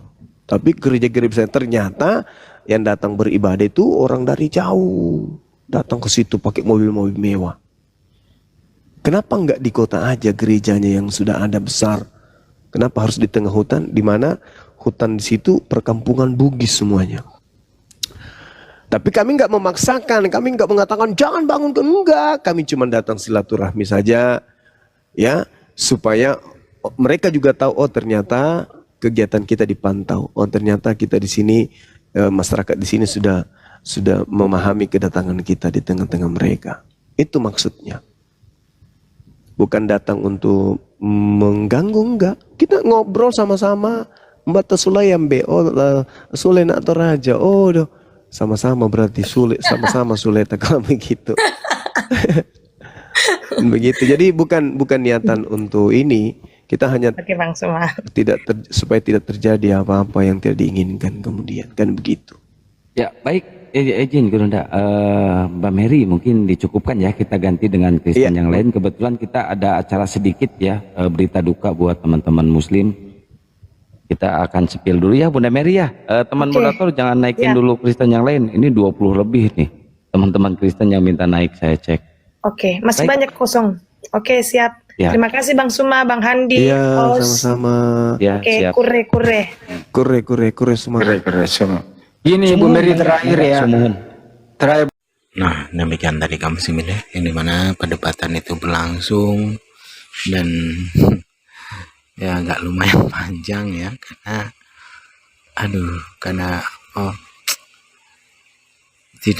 tidak terkontrol. Tadi malam itu saya ketiduran gitu ya, jadi tidak terkontrol sampai hilang gambarnya ya, jaringannya lelet. Nah, demikian dari kami tentang bagaimana Akhi Suma menghajar orang-orang Kristen yang tadinya ingin menghina-hina ya, niatan ingin menghina-hina, niatan ingin membuat ingin melecehkan, ingin menista, tapi akhirnya dibuat terkapar sendiri oleh karena lisan-lisan bodoh mereka sendiri ya, yang dimana apologet Muslim ini ketika mengkantor itu tidak tanggung-tanggung mereka gitu. Jadi ketika mereka membuat fitnahan itu tertulis di kitab mereka, jadi mudah untuk menampolnya gitu. Yang mereka buat fitnahan ya, yang aneh-aneh, yang sifatnya menista, ternyata di kitab mereka pun dengan jelas tertulis bahwasanya apa yang mereka tuduhkan itu ada di kitab mereka kan itu.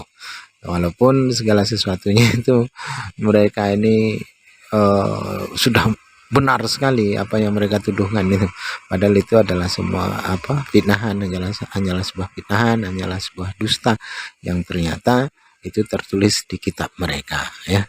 Yang terlontar dari lisan mereka untuk memfitnahnya ternyata ada di kitab mereka. Betapa malunya ya ketika kita dibalikkan segala sesuatu apa yang mereka tuduhkannya.